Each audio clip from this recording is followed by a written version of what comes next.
Thank you for joining us today for our Form 1094-1095 reporting webinar. This is based on the 2021 calendar year.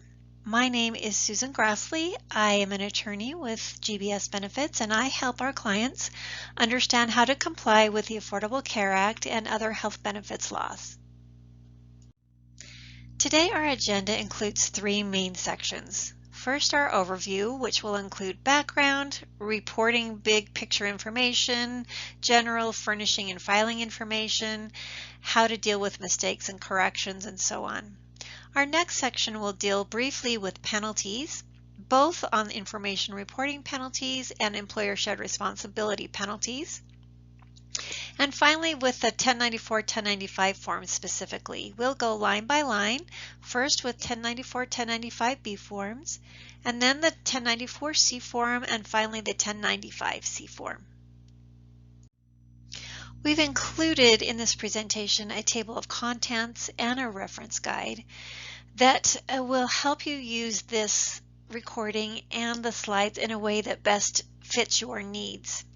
For example, if you are new to reporting and you need some background information as well as detailed information on the actual forms, our recommendation is for you to listen to the entire presentation. However, if you are not new to reporting and you've done this before and you have some questions but they are specific and few, we've set this up so that you can easily access information on those specific areas. So for example, we have slide numbers for these sections and when they start, and we also have the time in which these sections start on the actual video recording or sound recording.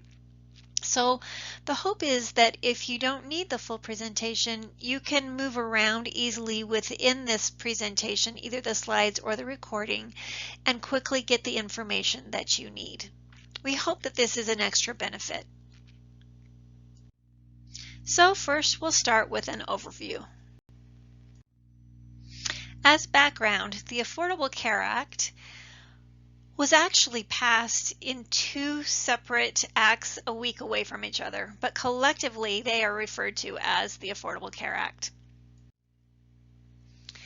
There are three U.S. departments that have regulatory authority over the Affordable Care Act, and that is the U.S. Department of Health and Human Services, or HHS, U.S. Department of Labor, or DOL, and the U.S. Department of the Treasury, which we refer to often as the IRS.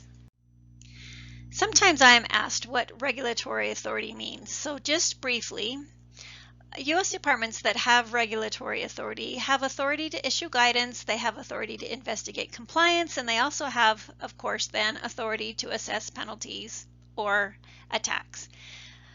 On the guidance itself, this can take many forms. It can be proposed rules, interim final rules. Sometimes the departments will issue frequent answers to frequently asked questions. They'll issue forms, letters, or templates.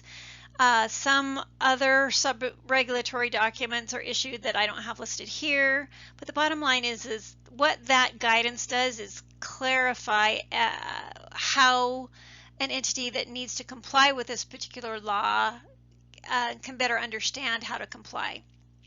The issues are refined, there's definitions, and there's clarifications.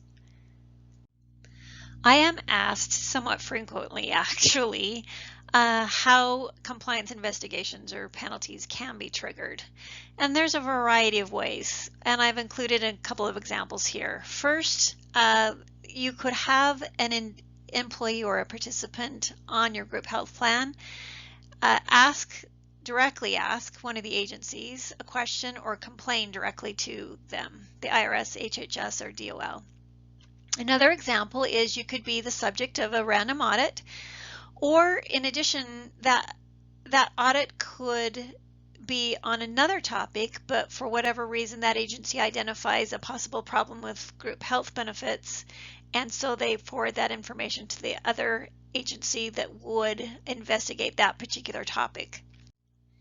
And our final example is it could be identified through mandatory information reporting. Now, information reporting is sort of an umbrella term that refers to a lot of different situations, but they're all reporting through forms. For example, individual business tax forms, there's information reporting on Form 1040. Those of you who must comply with ERISA and are a certain size must comply with Form 5500. And finally, our example under this topic is the ACA forms, the Form 1094, 1095. I will note here that if an entity is reporting under information reporting, it is a higher likelihood that that entity is going to be identified if there's a compliance issue, as opposed to a complaint or a question from an employee participant or a random audit. So now we're moving from background information to specifically the Affordable Care Act.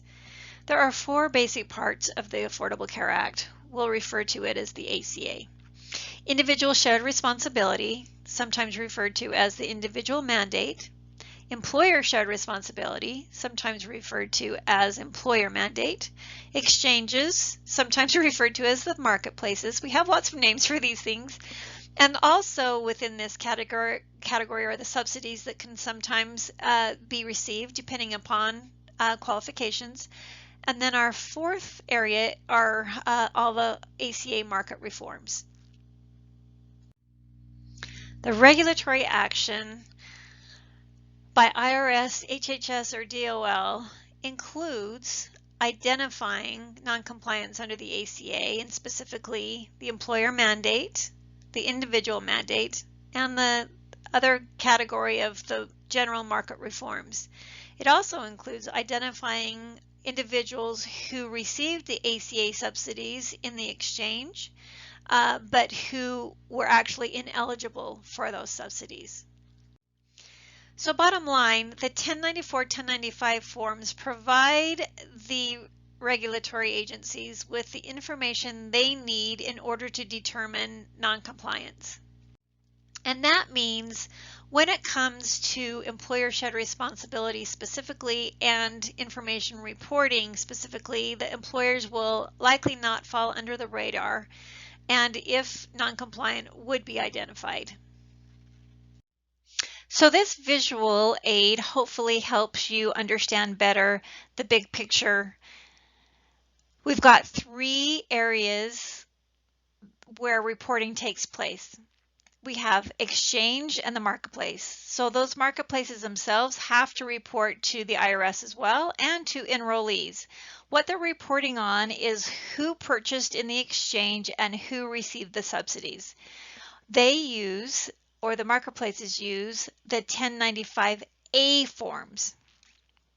Now, providers are the next category, and those are typically carriers, but we also have small self-funded plans who fall into this category as well. This group is reporting to the IRS and to enrollees as well, and they're reporting who was actually enrolled in minimum essential coverage. That's what MEC stands for. And they report using the B forms. So for example, carriers will fill out the 1094B form and the 1095B form and send those to the IRS, and they'll send the 1095B form to the actual enrollees. Now the last category are large employers. This includes plans that are both insured and self or level funded. And what large employers are reporting on is who was offered coverage, and was it minimum essential coverage, and did it also meet minimum value and affordability rules. And large employers use the C forms to report. They prepare the 1094C form and the 1095C forms for each of their full-time employees and send that or file that with the IRS, and they take the 1095C form and provide that or furnish that to each full-time employee, and sometimes more. We'll talk about if there's exceptions to beyond the full-time employees in subsequent slides. We're going to take just a moment to talk about a common pitfall to avoid. So here's the thing. Your carrier is also reporting, but they're not reporting for you. In other words, they're not doing your reporting job. Sometimes I will have somebody say to me, well, I didn't think I needed to report. My carrier told me they were doing reporting. Well, that's true. Your carrier is doing reporting, but they are, if you're sponsoring an insured plan, they are doing the B forms. That is their obligation. You, as a large employer, are obligated to do the C forms. So in other words, your particular employee would receive from the carrier the B form and from you the C form. So again, when the carrier is telling you, yes, we're doing our reporting forms, they're referring to the B forms. That does not mean that they are doing your job, i.e. the C forms. So make sure you understand that you are still supposed to do the C forms. Now there may be an exception, and there may be a carrier out there when a plan is fully insured where the carrier is willing to do the C forms as well. If you think that that's the situation there, please confirm that with the carrier in writing to make sure you understand. But 99.9% of the time, you need to be doing your own C forms. So I want to talk for just a moment about the differences between large and small employers when it comes to the reporting rules, because I think sometimes it can be confusing. So large employers, no matter what, all report. No matter what kind of funding, it is every single large employer as defined by the employer shared responsibility provisions is required to complete, file, and furnish the 1094, 1095 C forms. Small employers, on the other hand, do not all have to report. Only some of them report. If you are a small employer and sponsor an insured plan, you need not worry about reporting.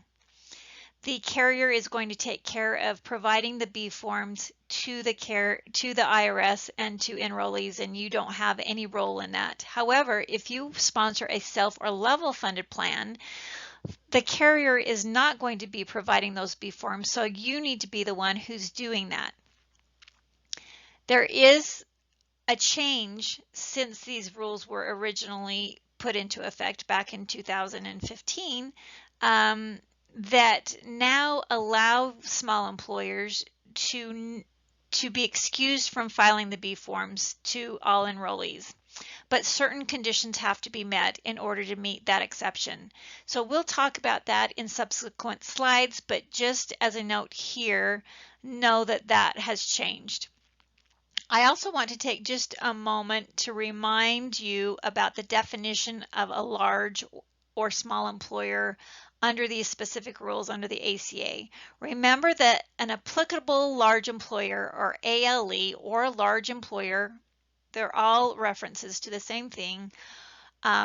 Size is based on the full prior calendar year, and if your average over that full prior calendar year is 50 or more, then you are considered large.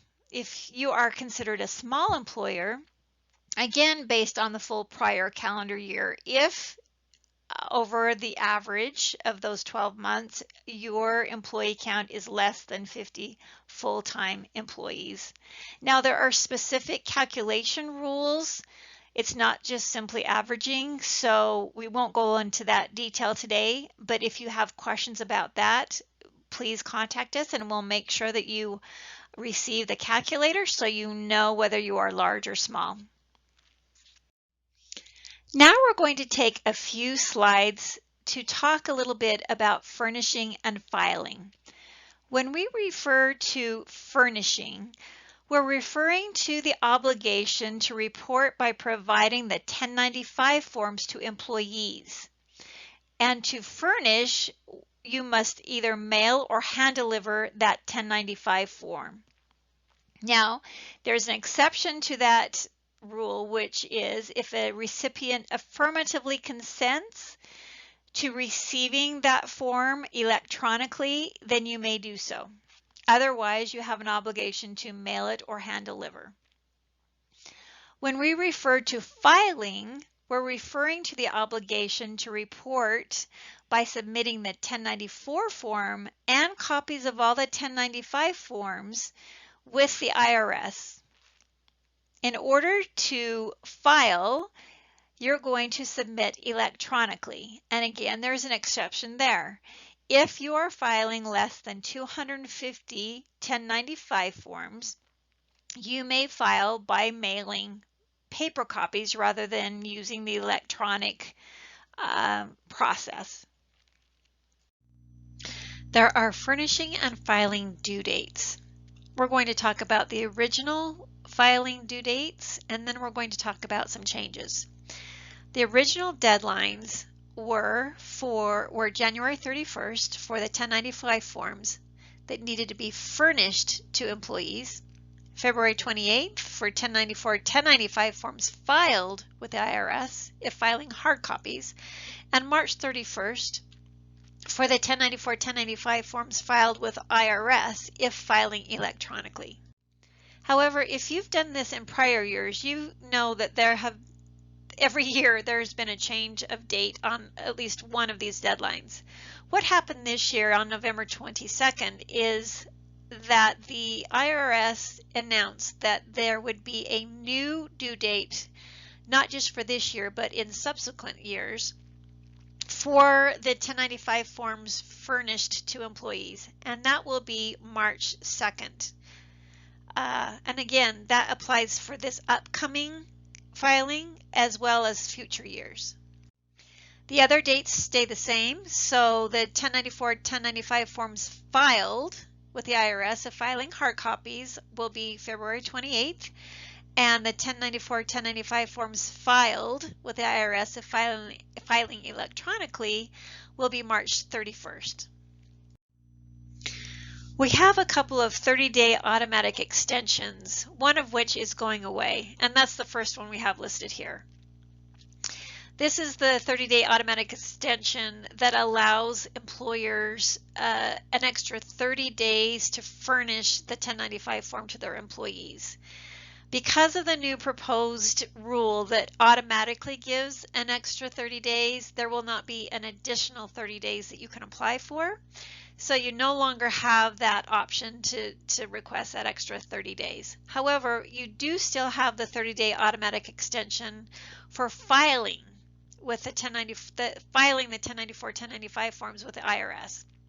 And in that case, if you feel like you need an extra 30 days, that can be automatic.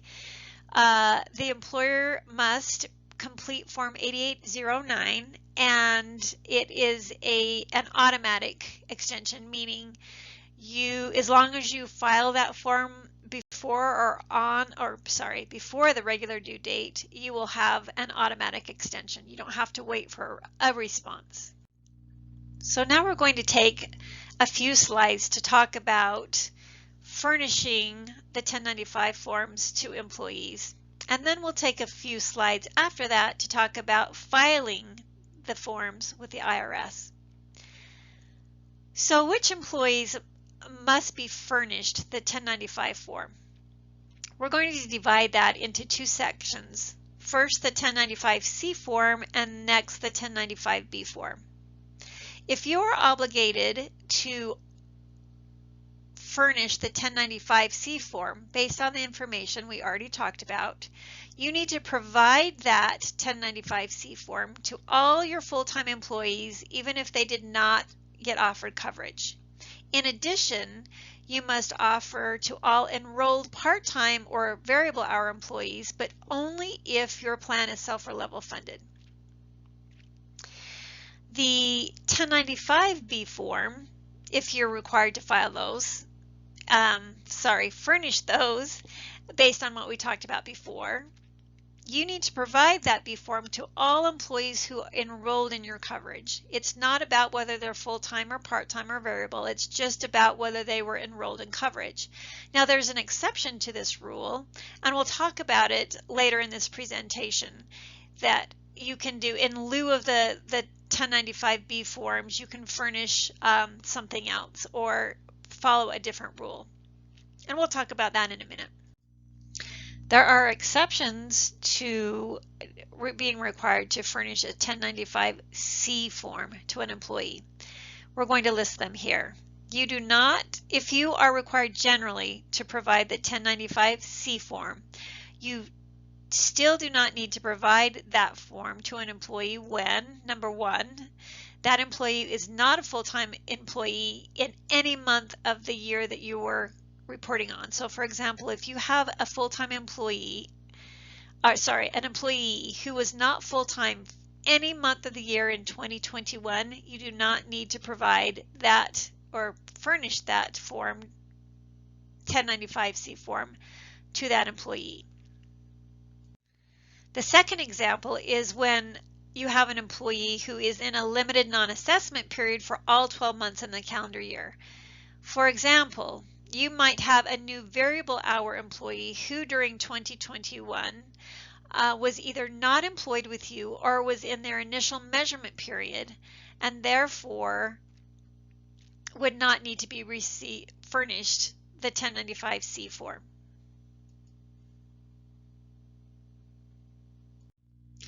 A couple of additional bits of information about furnishing to employees includes, number one, you need only furnish one form per employee.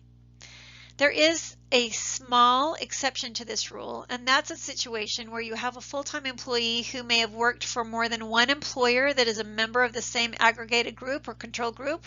We're going to talk about those kinds of groups a little later, but they must receive separate 1095 forms from each of those employers, and that is because each aggregated group or control group is required to file separately. Another bit of information is furnishing methods. You may mail or hand deliver the 1095 forms. You may provide the forms at the same time in the same envelope as the form W-2, however with a new deadline, unless you are furnishing those in advance and you're way ahead of schedule, you probably wouldn't be providing them in the same envelope, but you're more than welcome to do that. That would be very efficient. You may furnish these forms electronically, but only if an employee affirmatively consents to receive an electronic statement. That consent must relate specifically to receiving the 1095 form electronically. That consent may be electronically done on paper, but if on paper, they must confirm consent electronically.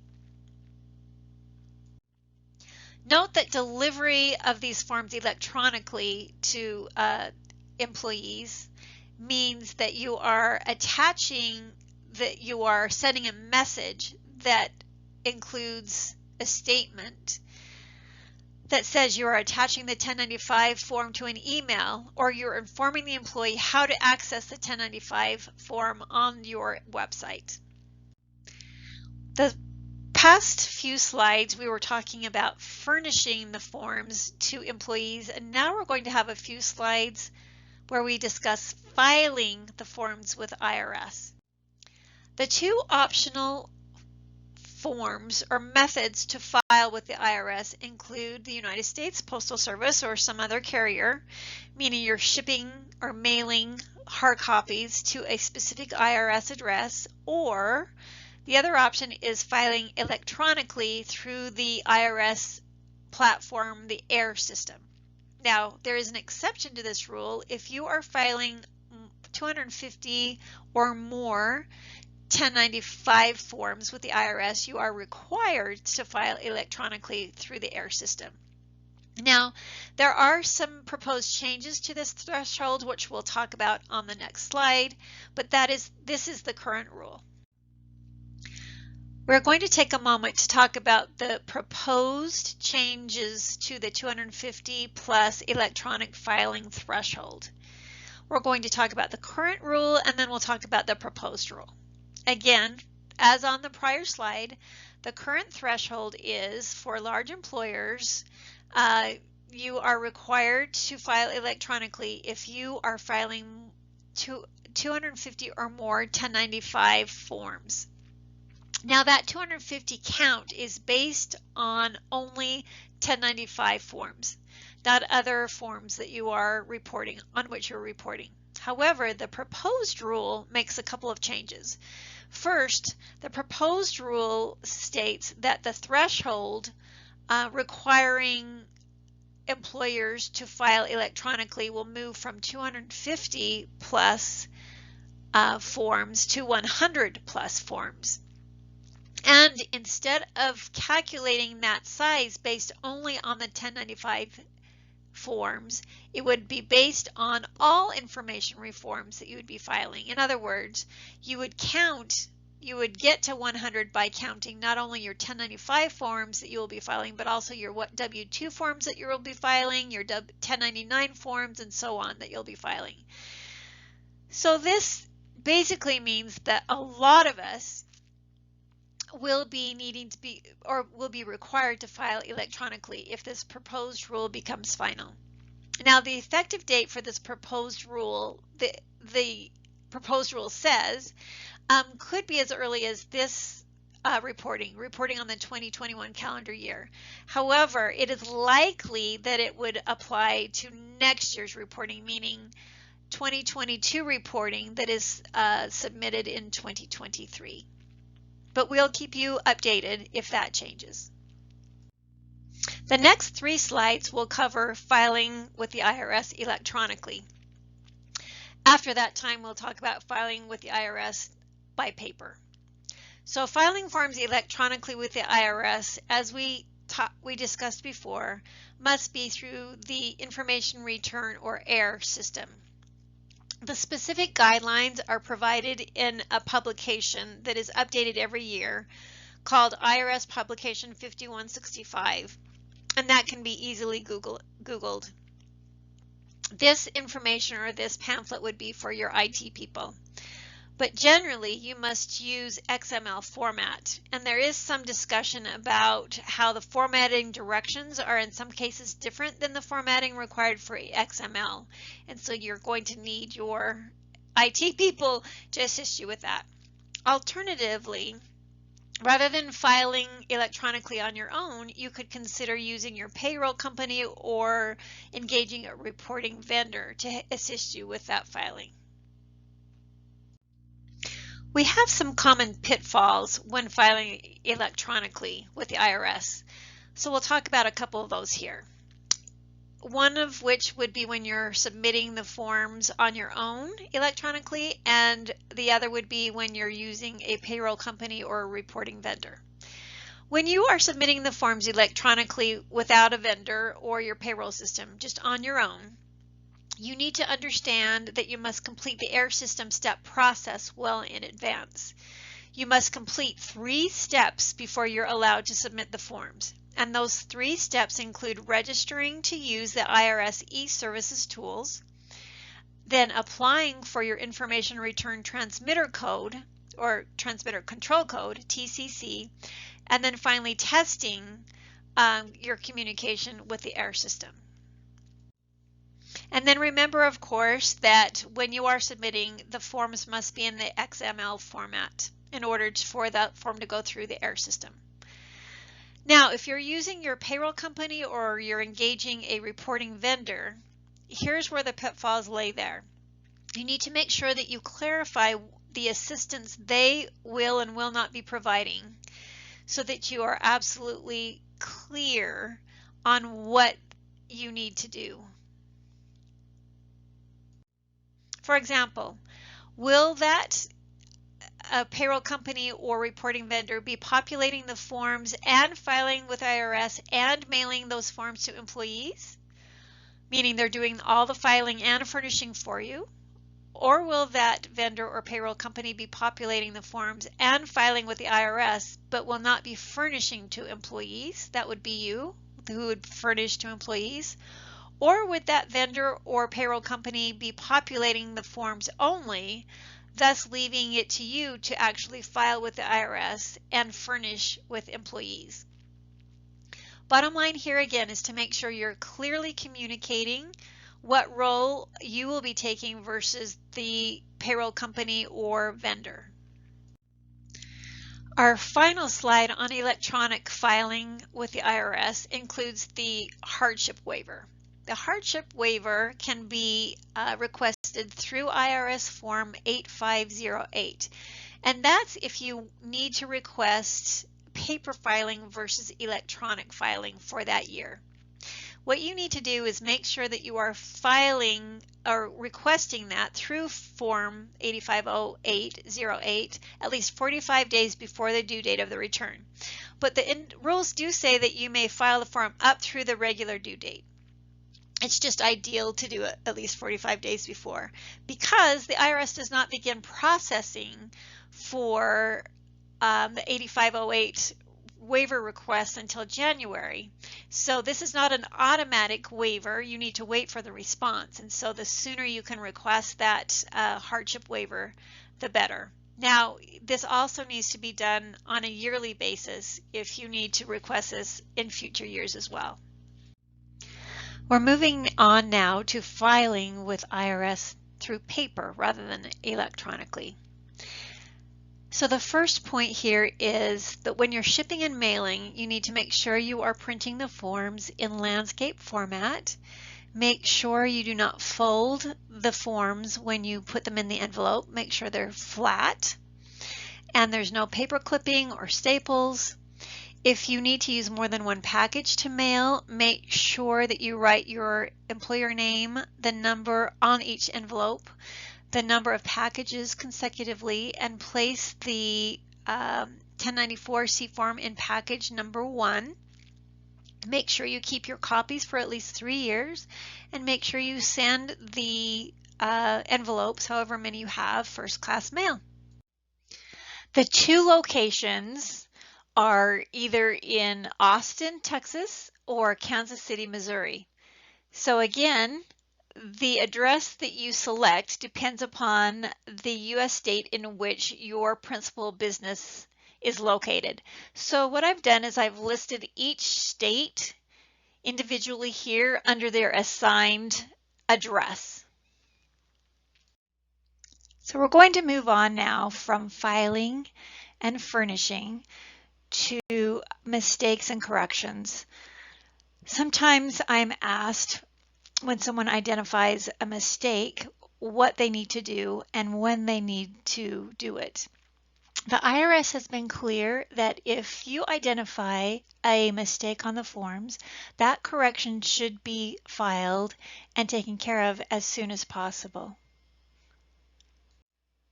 So first we're going to talk about correcting paper forms. And first, within that, how to correct a 1094-C form versus a 1095-C form. To correct Form 1094-C, what you need to do is prepare a new standalone, fully completed Form 1094-C with the correct information and simply put an X in the corrected box. You do not need to file other documents or the 1095-Cs if those do not have any problems. Then, for correcting a 1095-C, what you need to do is prepare a new fully completed 1095-C with the correct information, of course, and again enter an X in the corrected box, but you also need to file it with Form 1094-C. But for that, if the 1094-C does not need to be corrected, do not check the corrected box on the 1094-C. When you're furnishing a corrected copy to the 1095-C to an employee, you would just furnish that as usual. However, if you have found a correction or a mistake on a 1095-C before you have filed your copies with the IRS. In other words, you furnished the 1095-C to your employees, but you have not yet submitted your filing with the IRS, all you need to do to correct that 1095-C for the employee is to just write, type, or print corrected on the new form and give it to the employee. Corrections to forms that were filed electronically are treated just a little bit differently. The information and instructions to do so are found in IRS Publication 5165. This is the publication we talked about before. An important note here to remember is that corrections can only be made to transmissions or filings that were actually accepted. In other words, if you got a message back that says accepted, accepted with errors, or partially accepted, then corrections can be made.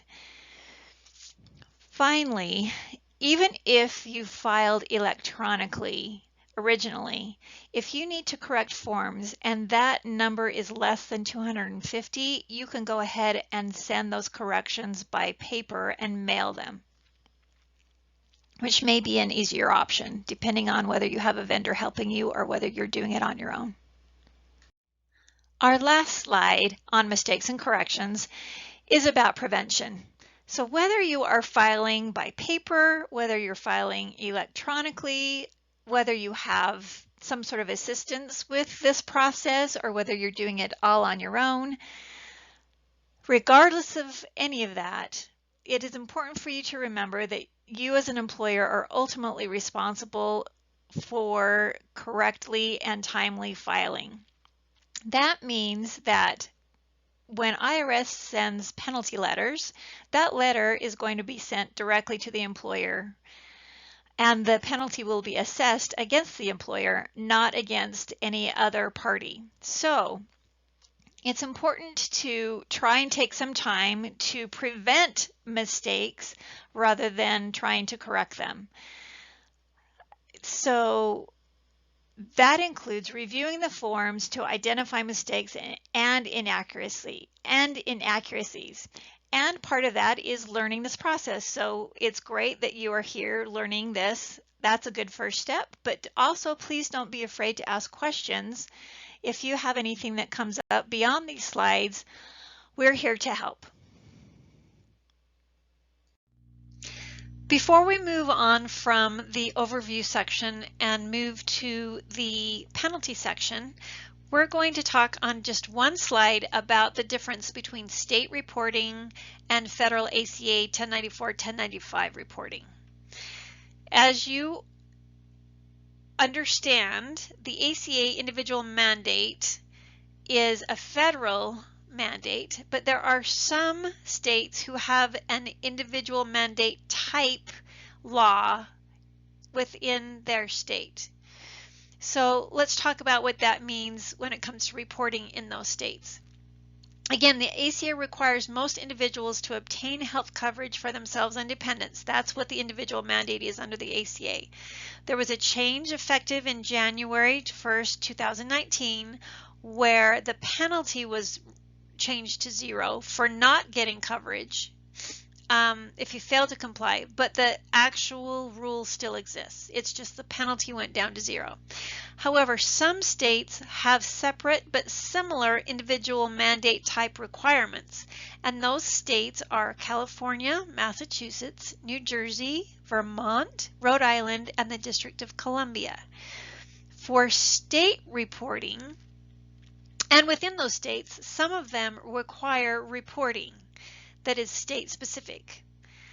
So the state requirements are often similar to the ACA 1094-1095 forms. So my point here is to make sure you complete state reporting as well if you have any employees who live in any of these states.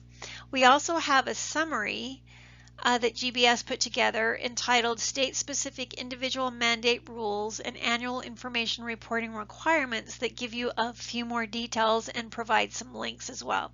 So if you find yourself in this situation, please reach out for that additional help. We've completed our first section, the overview section. Now we're going to move on to the penalty section. And after that, we'll move on to the specific line-by-line instruction. It is important to understand that there are two separate penalty structures under two separate ACA provisions. In other words, there are penalties under information reporting with the 1094, 1095 forms, and there are penalties under employer shared responsibility. Under information reporting, those penalties would include things like late filing or filing incorrect or incomplete forms or not filing at all. And then of course, employer shared responsibility penalties are those that we hear so much about with failing to offer to at least 95% of your full-time employees affordable minimum value coverage. Specifically, information reporting penalties can be assessed in one or more of three situations: failure to file or furnish, incorrect or incomplete forms, and late filing or furnishing. Now, in past years, there has been a good faith exception, meaning that if in good faith a company made some mistakes, either incorrect or incomplete forms, they were more lenient on penalties. However, this is the first year, meaning reporting on the 2021 calendar year, that there will be no leniency on incorrect or incomplete forms. So penalties can be assessed in all three categories. This is the specific information reporting penalty structure.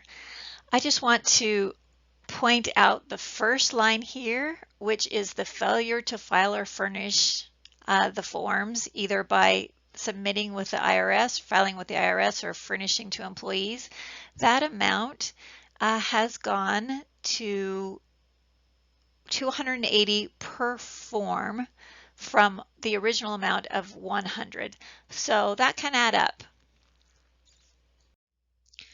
If you are on the IRS radar for a possible information reporting penalty, you would receive one of two letters likely. The first possibility is the 1865C letter, and that is for employers who filed, but there are problems with the forms specifically, or the forms were late. The other option is the 5698 or 5699 form or letter, which is the letter that indicates the employer didn't file at all and the IRS believes that you should have. Now, I know there are some employers out there who say, well, if I just don't file at all, maybe I'll fall under the radar. But what we think, or what the theory is that the IRS is comparing information from your W-2 forms with this information reporting. And so they may be discovering large employers with that information. Now, if you get one of these letters and you fail to respond to it, you may get the 5005A letter, or if you respond to it but you don't respond in a satisfactory way, or it's incomplete, you may get the 6145 letter.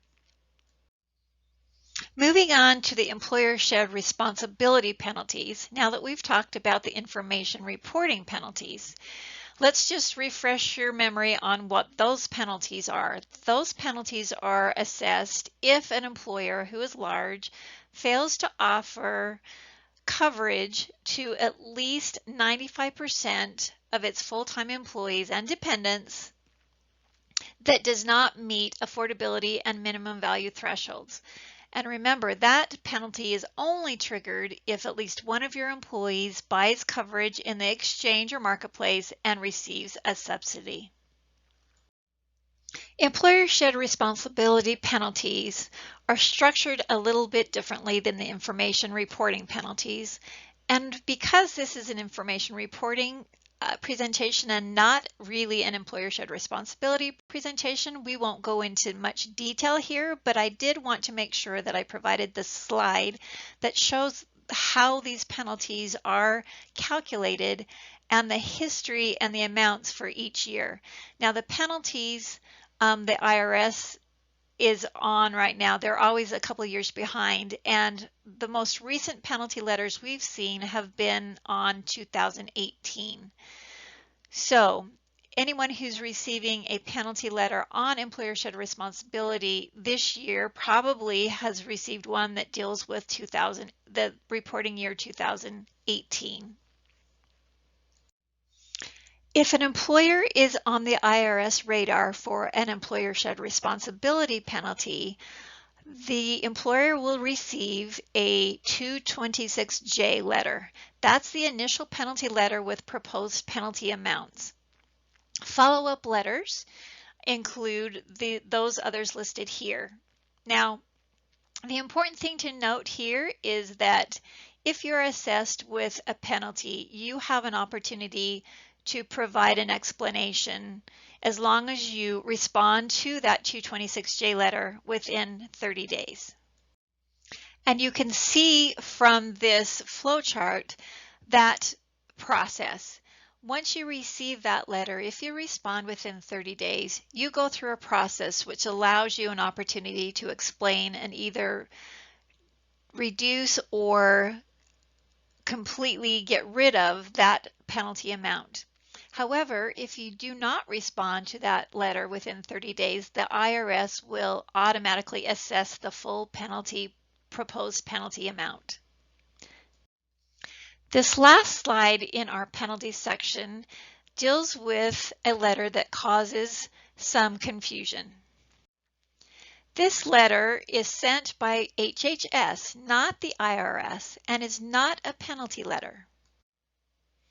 It is sent to employers who have an employee who has gone to the exchange, purchased insurance, and has received a subsidy to help pay for those premiums. Employers who receive this letter have an opportunity to respond if they wish, but it is not required, and again, it is not a penalty letter. Now, ideally, this letter 1411 should go out to all employers who have an employee who has gone to the exchange and received a subsidy, but it is my understanding that that does not happen all the time.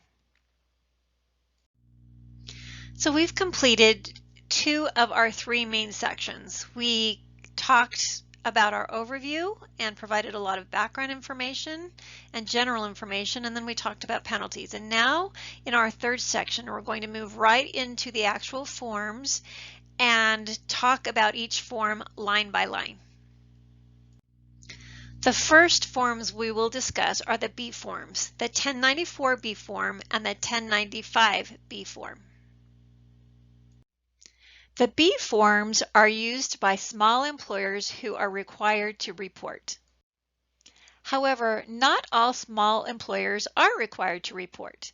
Only those who sponsor self or level funded group health plans must report. In other words, if you sponsor an insured plan, you need not worry about information reporting. However, if you sponsor a self or level funded plan, you must make sure you complete these B forms. An update to this requirement was issued in 2019 and then again this year, which provides small employers an option or an alternative method in lieu of providing the B forms. If you, as a small employer, want to be excused from providing the B forms, you need to go through a few steps. You need to first post a notice on your website that's very clear and obvious, stating that employees may receive a Form 1095B form if they request. If an employee makes that request, you need to make sure that you provide that form within 30 days of that request. And finally, in your notice, you need to make sure that you provide an email address, a physical address, as well as a telephone number where a request can be sent. This is what the 1094, 1095B forms look like this year. As a reminder, an employer only completes one Form 1094. That is because it's in essence like a cover sheet. Therefore, only one needs to be completed. A 1095B form, however, is created for each employee who was enrolled in your coverage. This has nothing to do with whether this employee was full-time or part-time. It's all for anyone who enrolled in your employer-sponsored coverage, or who, if you offered an ICRA, anyone who was offered that as well. Completing the B forms is really rather simple compared to the C forms. So if you decide you want to just go ahead and provide the forms rather than do the alternative reporting, this is what the 1094B form looks like. It's really quite self-explanatory. You just fill out your employer information and sign it and date it. The 1095B form does take a little bit more effort, but is still really quite simple. As you can see here, it is mostly self-explanatory, but there are a couple of common questions that do rise. The first is how to deal with line 8 on part 1. If you have offered employer-sponsored coverage, you're going to enter code B. If you offered an ICRA, you're going to enter code G. The other common question is whether you should complete part 2. No, skip part 2. Because you skipped part 2, you're going to go ahead and complete part 3, which is self-explanatory. It's just filling in your employer information. Part 4 is self-explanatory as well. However, there is sometimes confusion about whether the individual employee, him or herself, should be included or just the dependents. It's all of the above. Also, the other common question is whether the employer needs to complete a birth date for those dependents. The only reason a birth date is entered is if the employer does not have a Social Security number or a TIN number for those dependents. We're now moving on to Form 1094C.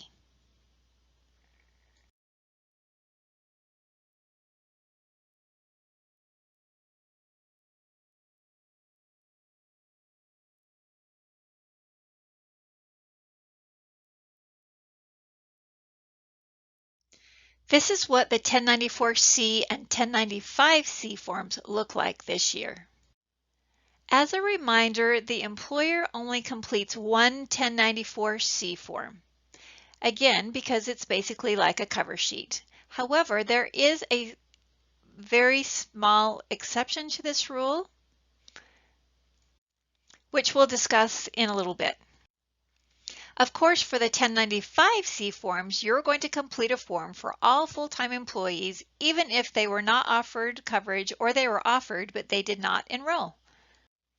If you sponsor a self or level funded plan, in addition to all full-time employees, you're also going to complete a form for any part-time employee, variable, seasonal, or whatever, who has actually been offered coverage and actually enrolled.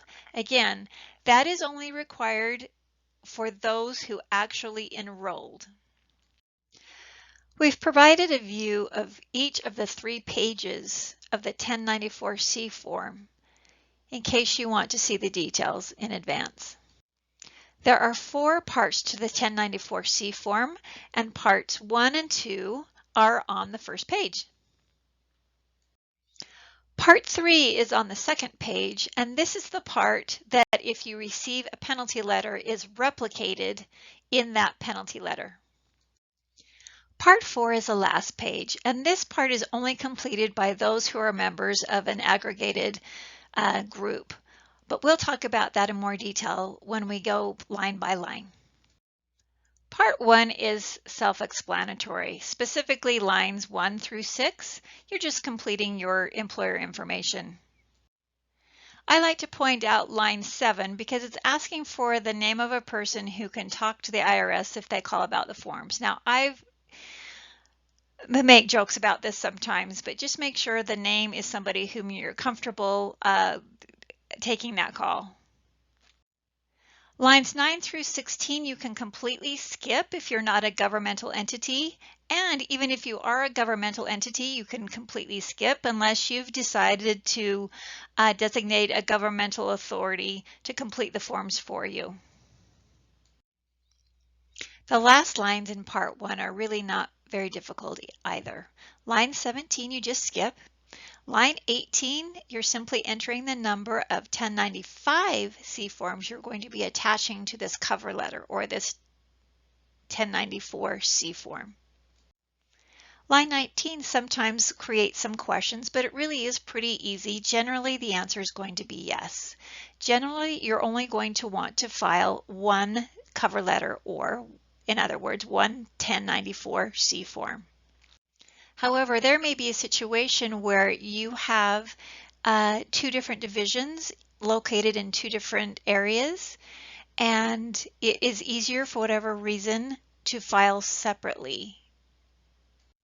So in that case, you would need two different 1094-C forms, and you would need to select one of those 1094-C forms to be the authoritative transmittal for the employer as a whole. Part 2, line 20, also creates some questions sometimes, but again, this is generally pretty easy as well. Generally, this number is going to be the identical number you put in line 18. This is when you file only one 1094-C form. However, again, if you decide you're going to file more than one 1094-C form and you need an authoritative transmittal, then you're going to enter the number of 1095-C forms that are attached to this particular 1094-C. So again, if you are filing only one 1094-C form, the number of 1095-C forms that you're going to insert will be the identical number in both lines 18 and 20. Line 21 is asking whether you as an employer are part of an aggregated group. In other words, sometimes this is referred to as controlled group or affiliated service groups. Knowing whether you are part of an aggregated group is important under the ACA, because under the ACA, you are counting all employees from all entities in order to determine your size. If you are not sure whether you're part of an aggregated group, or also known as controlled or affiliated service group, it is important to make sure you identify whether you are or not. So retain an attorney or a tax professional to provide you a legal analysis. If you check yes, there are other sections in the 1094-C form that you will need to complete. Line 22 is a much shorter conversation than it used to be because now sections or boxes B and C no longer apply. So let's first talk about box A, qualifying offer method. You only check this box if, number 1, you offered a qualifying offer, and number 2, you actually intend to use the benefit this method provides. Even if you offered a qualifying offer, you do not need to use this method and you do not need to check this box. Checking it or not checking it is optional and does not create a penalty. But it's important to understand the definition of what a qualifying offer is. A qualifying offer refers to an offer that is more than a compliant offer. In other words, under the ACA, a compliant offer of coverage that excuses you from penalty includes offering minimum essential coverage that meets affordability under 3 different safe harbor options and is also minimum value. You need to offer to a dependent, but you do not need to offer to a spouse. However, a qualifying offer is a term used just for reporting, and as I mentioned, it's stricter or more conservative than the compliant offer. You do not get in trouble or have a penalty if you did not offer a qualifying offer. It is simply a method of reporting that provides you an excuse to not complete a part of the forms.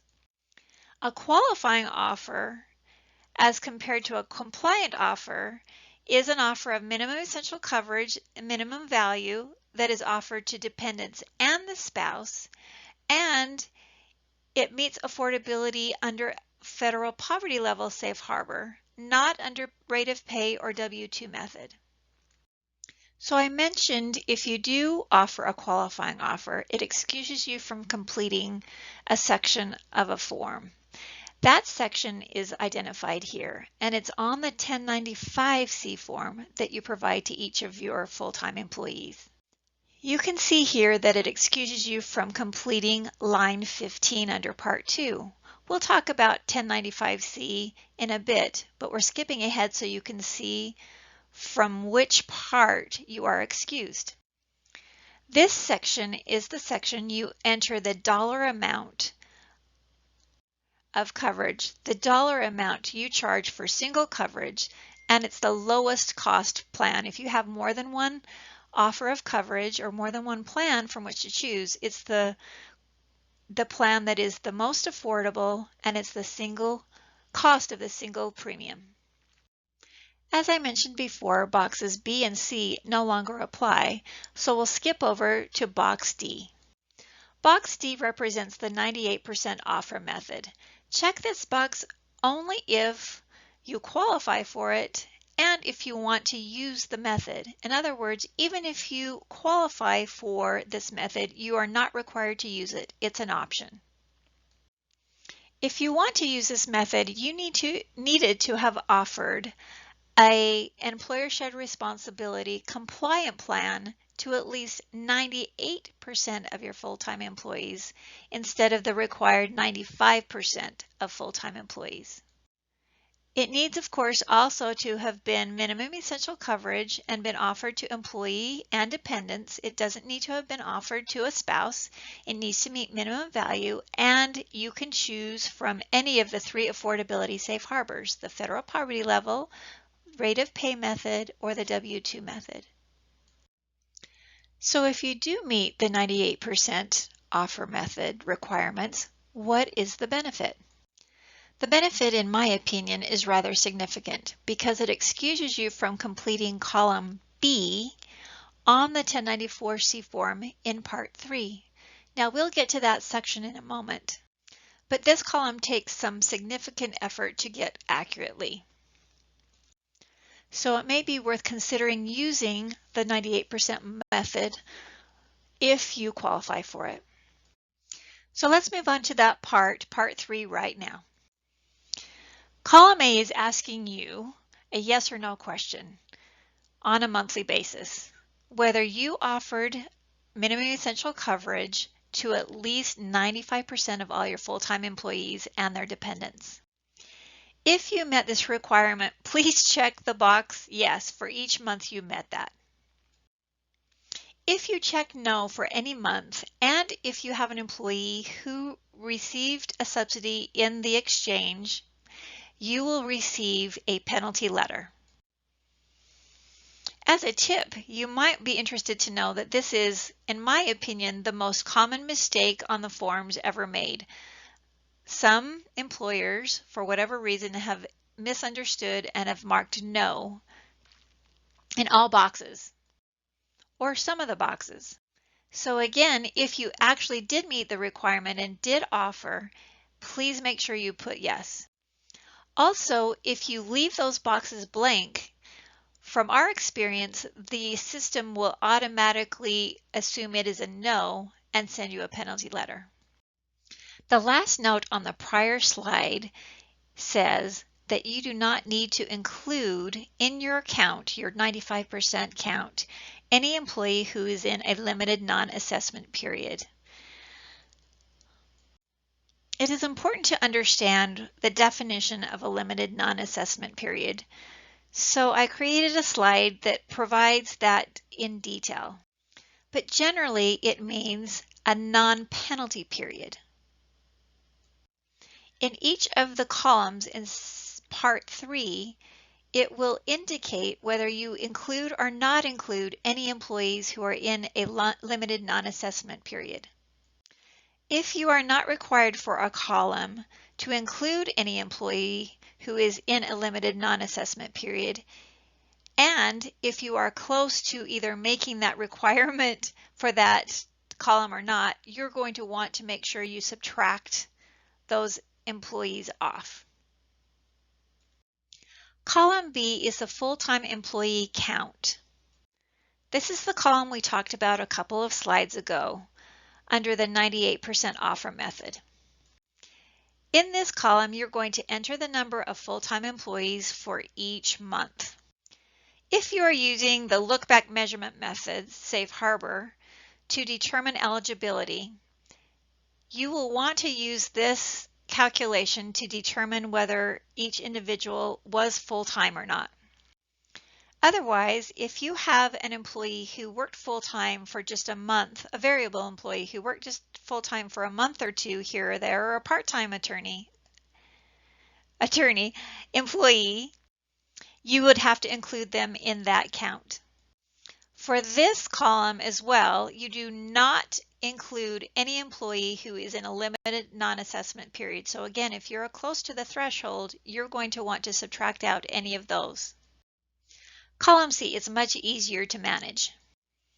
Here you're going to enter your total employee count for each month. In other words, you are going to count each and every employee, whether or not they're full-time, part-time, variable, temporary, etc. The only rule here is to make sure that you are counting your employees on the same day each month. So in other words, you need to pick the first day of the month, the last day of the month, the 12th, and so on.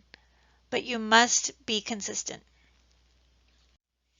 And for this column, you do include all employees even if they are in a limited non-assessment period, because again, all you're doing is counting belly buttons.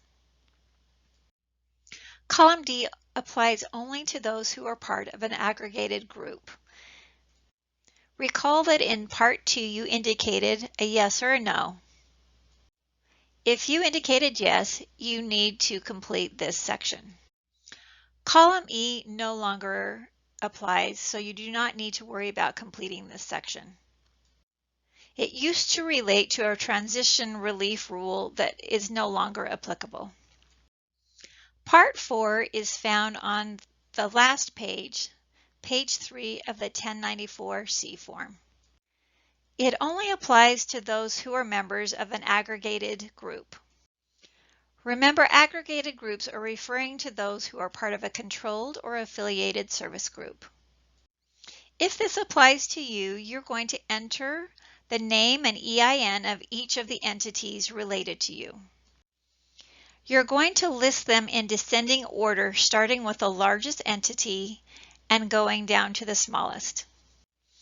If you happen to have 30 or more groups that are related to you, you do not need to list anything beyond the first 30 that are the largest. We have learned over the last few years that if you fail to provide an EIN number in this section, the form will not be processed. So make sure that you enter EIN numbers that are accurate for each of those entities. That completes the 1094-C form, and now we'll go ahead line by line with the 1095-C form.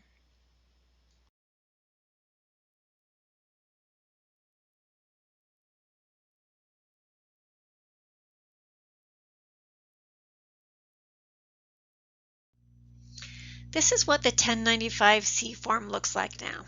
In past years, it looked a little different because in past years, it had Part 3, at least portion of Part 3, on this first page. Part 3 is moved to its own page. So now the 1095-C form is 2 pages rather than 1. So now we'll go through each section individually. We won't spend a lot of time on Part 1 because most of it is self-explanatory. Lines 1 through 6 is simply information about the employee, and the only point here to make is to make sure that you confirm the accuracy of the Social Security number for that particular employee. Lines 7 through 13 provide information about you as the employer. And the thing to remember here is to make sure you use the same EIN number for employees who get paid under this EIN. In other words, don't get confused if you have other entities to which you're related. If your company is related to other entities, they will be filing separately under their own 1094, 1095-C form. The other thing to remember here is to use the same employer address for this particular company, even if you have different locations with different addresses within the same company. This throws off the reporting, so just make sure you are consistent. We also have a few additional items, starting with this first item highlighted in blue, employee's age on January 1.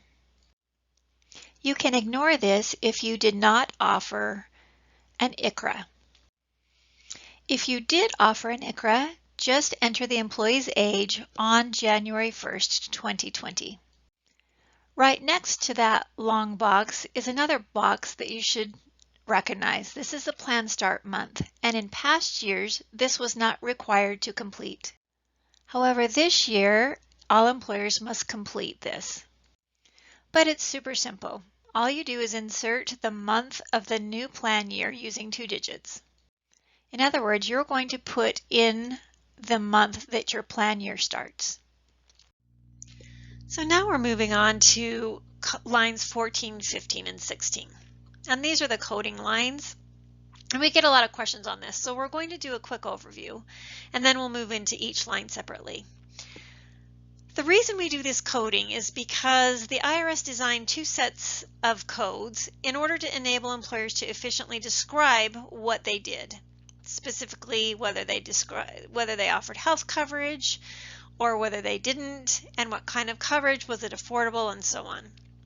So each code indicates a different scenario regarding an offer of coverage. Specifically, line 14 describes the offer, if any. Line 15 reports the cost of single coverage, so you're going to put a dollar amount in. And line 16 describes enrollment or opting out of enrollment and whether or not the offer met one of the 3 affordability safe harbors. So let's talk specifically about line 14. Line 14 is where you're going to report about the coverage that you offered or didn't offer throughout the year. This includes whether or not this particular employee received an offer of coverage or not, whether the offer was minimum essential coverage, whether the offer was minimum value, whether the spouse and or dependents were offered. Now the tip here for this line is that it's kind of around a common question, which is you may only report an offer for a particular month if that individual was covered or would have been covered for every day of that month. Another tip would be to not leave a box blank. In other words, there is a code for every single situation. Make sure that you include a code in each box. And finally, the most common line 14 codes are 1A through 1F and also 1H, which is a no offer of coverage. So as you go through the codes, there are a lot of codes after 1F and 1H, but if you focus on those above, those are going to be your most common. For your convenience, we've inserted here 3 slides that include the Series 1 indicator codes for line 14. Just for easy reference, if you're watching this as you're completing the forms. Now, code 1A we've talked about before, and we'll talk about a little bit more later on in the presentation. So we'll skip to 1B and 1C, 1D, and 1E. 1B is when you're offering coverage that meets minimum value, but you only offer to the employee. 1C is when you offered minimum value coverage to the employee, and you also offered coverage to the dependent but not spouse. And 1D is exactly the same, except for the spouse and dependent are flip-flopped, meaning you offer to the spouse but not to the dependent. code 1E is a very commonly used code, and that's because it's a situation where you offered minimum value coverage to the employee and you offered coverage to both the spouse and the dependent. 1F is not as common, but some of you may need to use this code if you have offered coverage that meets minimum essential coverage but does not meet minimum value. So a skinny plan. So that's your code 1F. Code 1H is also a very commonly used code, and that's the code you use when there was no offer of coverage for that month. Codes 1J and 1K represent a situation when you offered coverage conditionally to a spouse. And then the codes after that all have to do with individual coverage HRAs, or what we refer to as ICRAs. Code 1L through 1P, and the codes actually on the following slide as well. So if you did not offer an ICRA, you don't need to worry about the last half of this slide and all of the next slide. This last page of our Series 1 indicator codes includes all ICRA coding. So if you did not offer an ICRA, you don't need to worry about this page at all. Good news, right? We have a couple of frequently asked questions relating to line 14. One of those is whether or if you offered an affordable minimum value coverage plan, you can use code 1A in box or line 14. The answer is it depends. A qualifying offer requires a little bit more than affordable minimum value coverage as required under employer shared responsibility.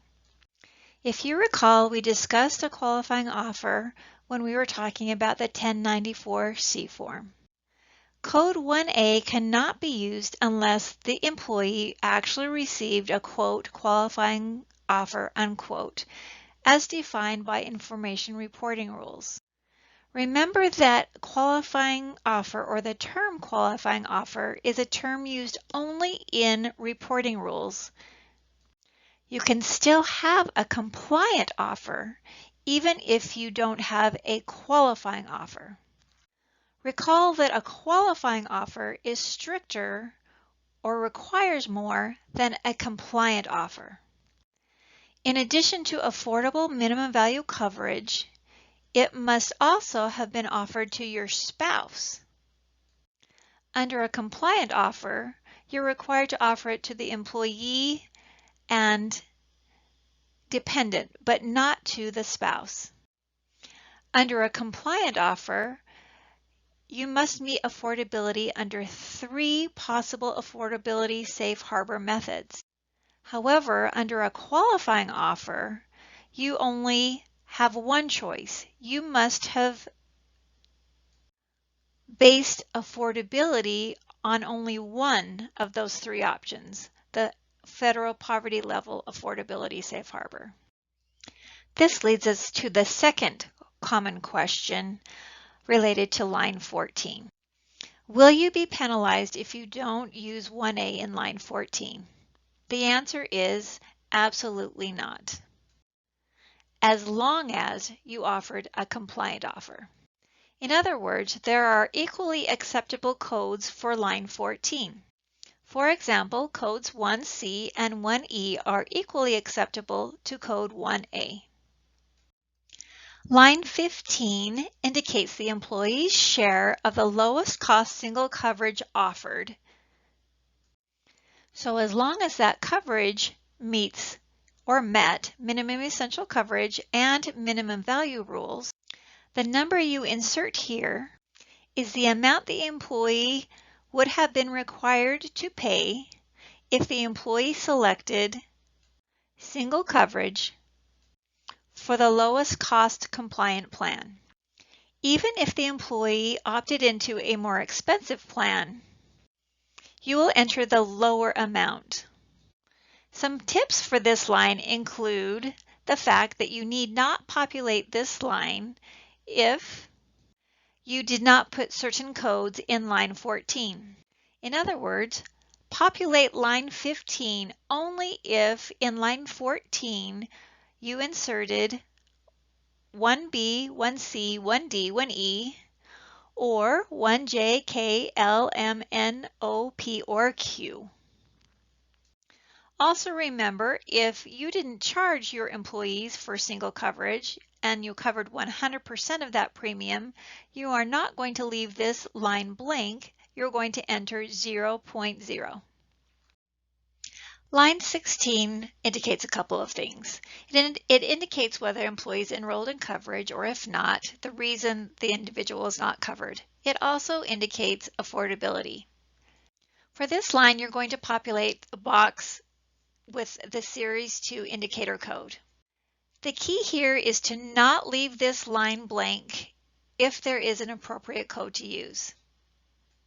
Another tip is that if there's more than one code that applies, one of those codes is probably 2C, and if so, you're going to choose 2C. The other important thing to remember for this line is if an offer of coverage was made, but the employee opted out or did not enroll, this is the place to indicate your affordability code. The options for affordability codes, if you recall, are the federal poverty level, the rate of pay, or the W-2 method. Another tip is to remember that you will want to complete this line even if you have put code 1A in line 14. This is because for some reason, even though code 1A is put in line 14, forms have been flagged for non-compliance, which is a little bit of a quirk in the system. You aren't in non-compliance, but you will have to deal probably with a penalty letter. Unless the IRS has fixed this quirk, you'll want to make sure that you complete this line regardless of whether you used 1A in line 14 and in any case where you have an applicable code. And here for your convenience is a full list of all the Series 2 indicator codes for line 16. 2A indicates the employee was not employed any day of the calendar month, and 2B indicates the employee was not a full-time employee. 2C, if you recall, is the code that indicates the employee was offered and enrolled in coverage. And 2D describes all the limited non-assessment periods. This is a code you will be using when an employee was not offered coverage, but you are excused from getting a penalty for this period. Codes 2F, 2G, and 2H represent the three optional affordability safe harbor methods. 2F is the W-2 method, 2G is the federal poverty method, federal poverty line method, and 2H is the rate of pay safe harbor method. Again, these are the codes you use when you have an employee who was offered coverage but opted out, assuming you have a safe harbor that you selected and fit within. We have a couple of frequently asked questions related to line 16, and we actually just covered it on the prior slide. That question is, what Series 2 code applies if an employee is offered coverage but does not enroll in that coverage? You are going to use either code 2F, 2G, or 2H, the W-2 method, the FPL method, or the rate of pay safe harbor method.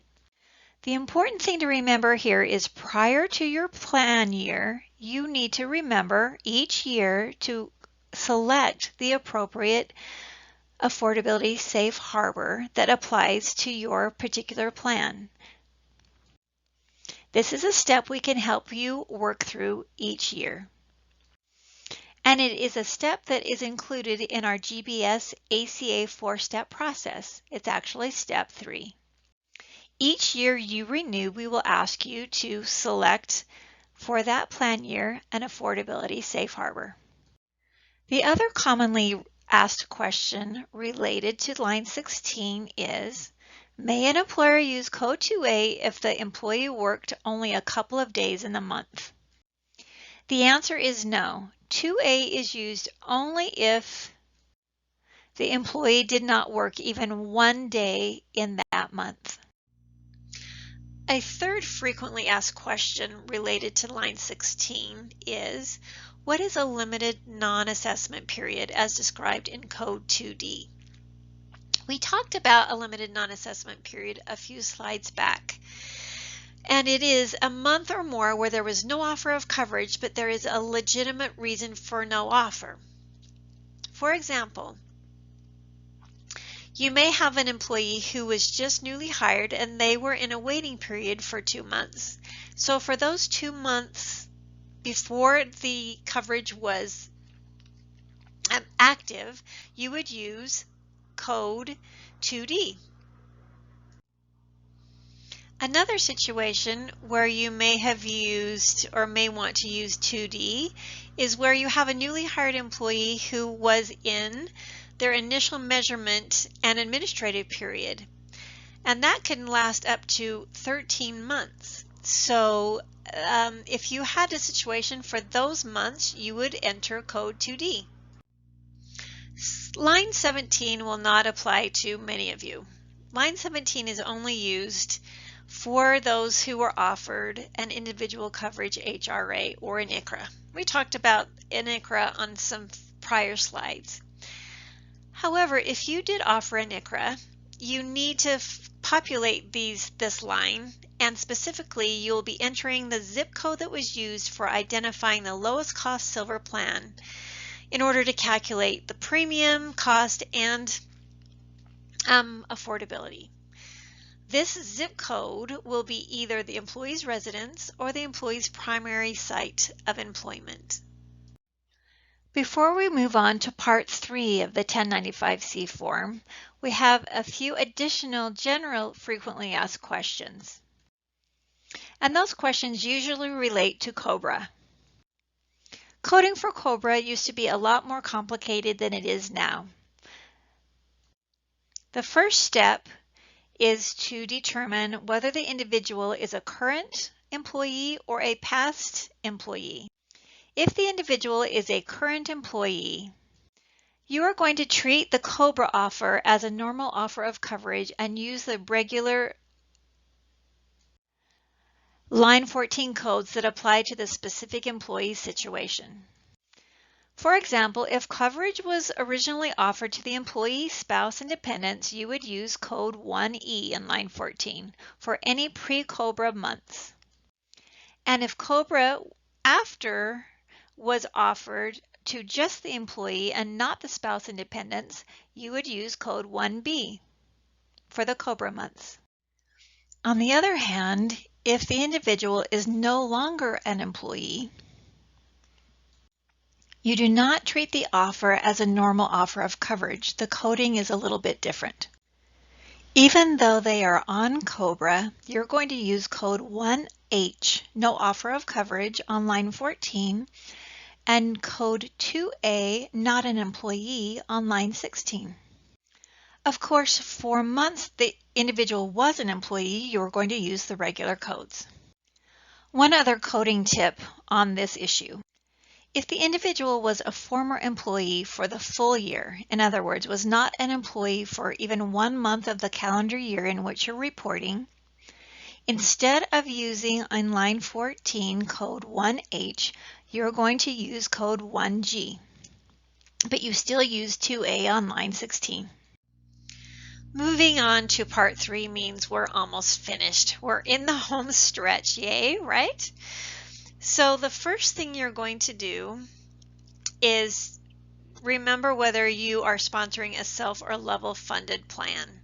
If you sponsor a self or level funded plan, you're going to work on Part 3. However, good news, if you sponsor an insured plan, you can skip this section and you are already finished with the 1095-C form.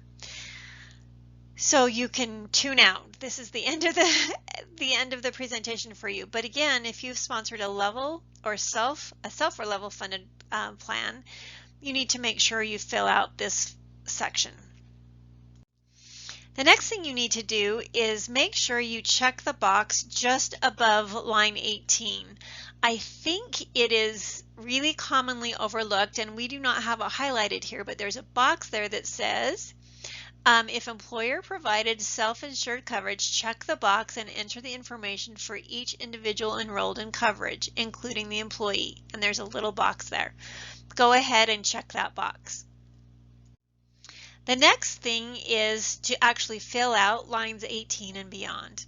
And what you're going to do is enter information only for those employees who were enrolled and for any of their dependents that were also covered. For enrolled employees who are part-time or variable hour schedule, if you have any who are offered coverage and actually enrolled, you're going to fill this section out as well. Starting with line 18, you're going to enter the employee's name and any dependents that are also on coverage. Columns A, B, C, D, and E are all quite simple, self-explanatory. Just a tip on column C, you do not need to worry about completing this section unless you don't have the information for column B. In other words, if you don't have the Social Security number, then you can go ahead and put in the birth date. And then, of course, on column E, you're just going to indicate the months they were actually enrolled. The final slide in this presentation addresses a frequently asked question dealing with Part 3. And that is, who needs to complete this section when there's an HRA? And the answer is different depending upon whether the group has a fully insured group health plan or a self or level funded group health plan. If the group has a fully insured group health plan and an HRA, which is considered self-funded, you do not need to complete Part 3, as long as the individual has also enrolled in the group health plan.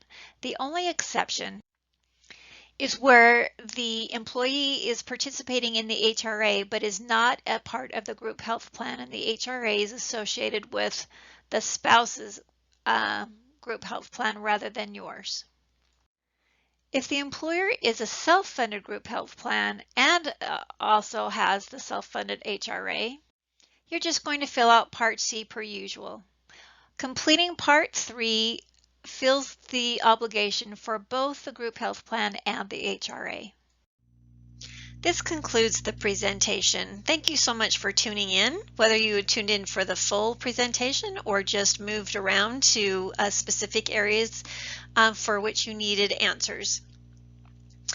We are happy to help if you have additional questions that come up. Please contact your broker team and we will absolutely be there for you. Thank you so much.